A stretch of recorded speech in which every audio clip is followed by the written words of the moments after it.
Welcome to Off-Road Observer. When the instructions are not quite up to par, you can get an install video from us. I'm putting the Genright Ultraclearance Bumper, and the instructions are not bad at all.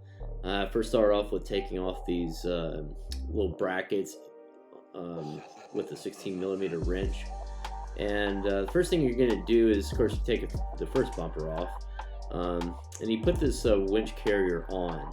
Now, they comes with these like nuts where there's like two nuts attached to each other, which was wonderful. I did have some issues with this lower one on this passenger side. For some reason, throughout the whether I had I don't know why, it just had problems with it. One of the things you have to do is you have to tap this hole. Now, I was trying to use a drill, but it was just getting too close to the grill, and I couldn't get a good angle at it, so I decided just to use a wrench. I think an 8mm wrench worked fine. Wasn't too bad. I'd actually tap this passenger side one out later because I had so many issues trying to line up this hole when it was all said and done, but you know, it wasn't too bad. I just test fitted the bolts and went with it.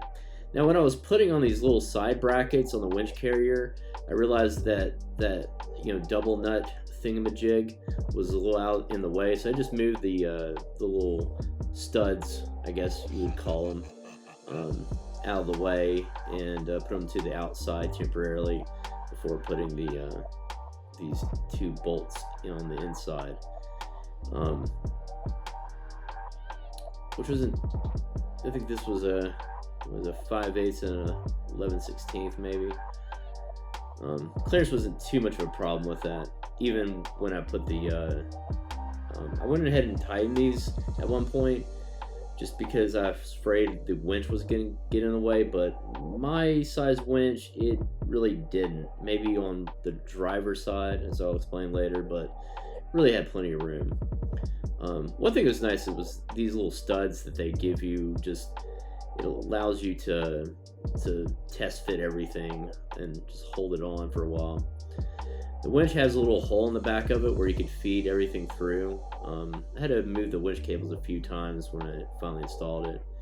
Now, there's like 3 holes in 4 different spots to fit the winch. Now, the first time I test fitted it, for some reason it wouldn't go through the middle holes, so I just went to the kind of towards the driver's side. But when I looked at it, it was just so far to the driver's side that I decided that it was best to move it down to the middle.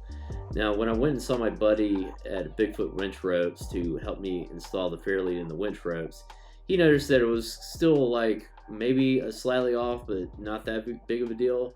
For some reason, the winch, it did line up with that little middle section on the bracket. But you could also slide it down one more and it would probably be lined up better with the Jeep, but it was fine.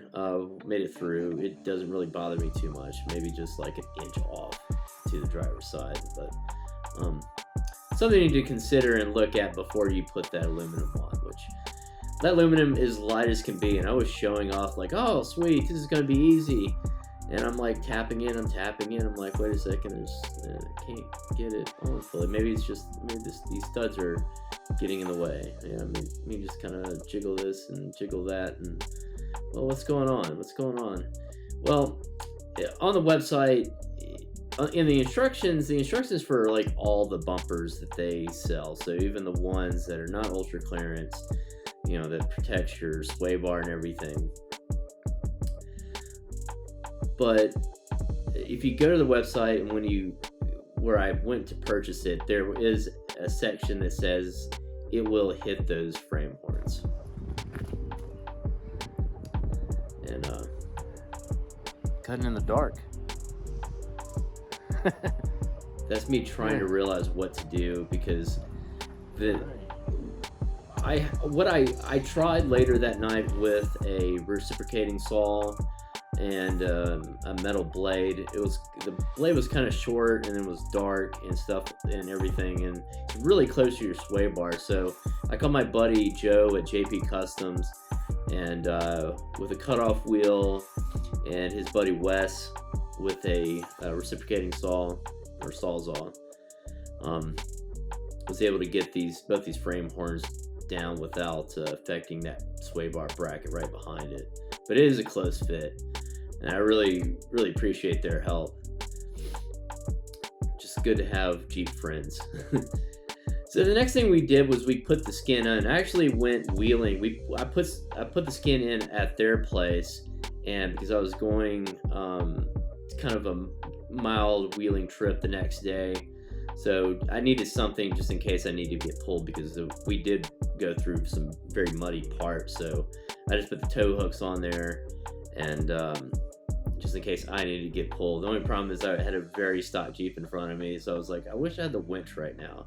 But fortunately, the guy who was in front of me had some pretty good lines, so he didn't get stuck at all. And but his all-terrain tires were worrying me for a while there.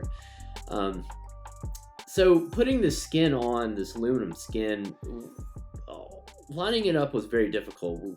What I'm using here is a punch, like a hammer punch, and what I was doing was kind of lining up the aluminum with the steel with the hammer punch in the different holes, putting in all the bolts one at a time.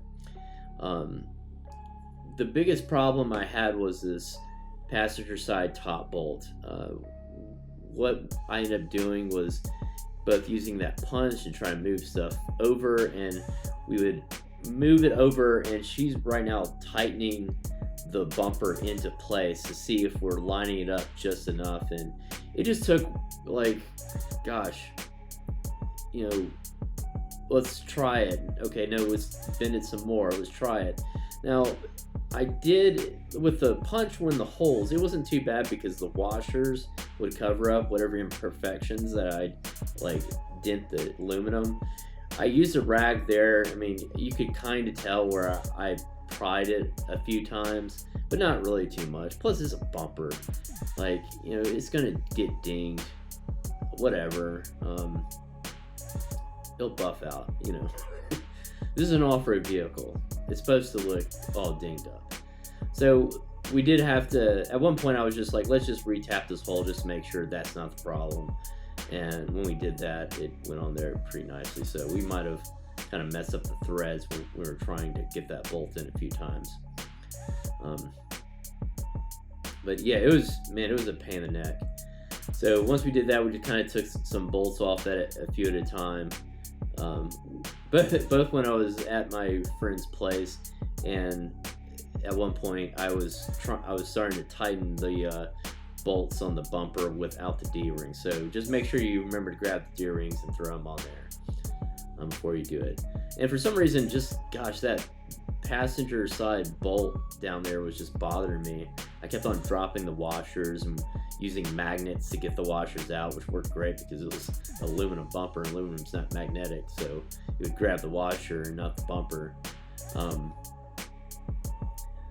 But yeah, just had a tough time just lining up that one bolt right there. I don't know why exactly, but eventually we got it in there. And overall, this install took, I would say, a full 8 hours. I would kind of roughly did it. I did it over 3 days.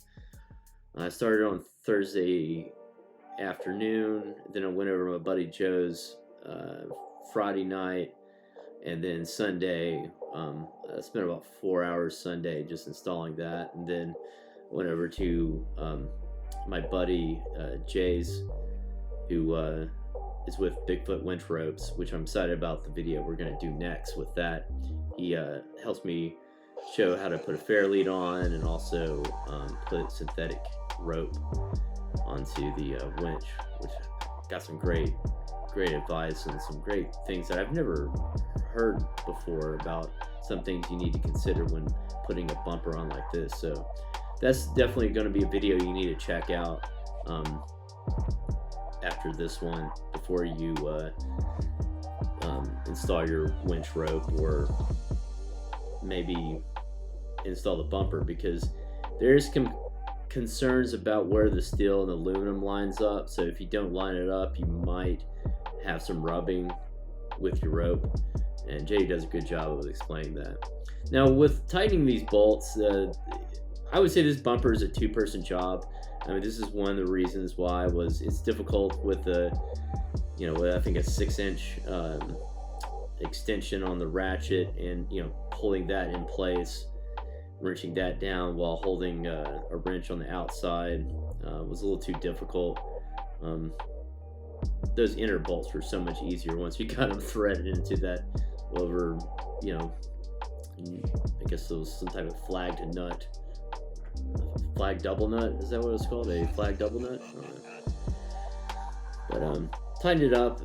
Didn't torque it down today. A lot of times I just, unless it's suspension parts, I torque it out later. But man, it looks good. Love it.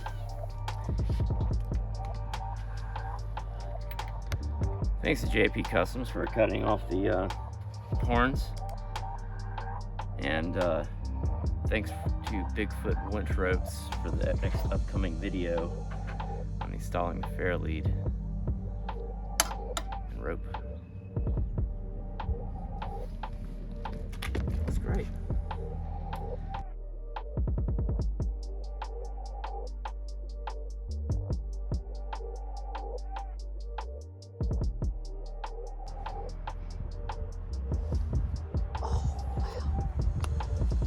Oh, what? It's my fart. Yeah, man. Jeez.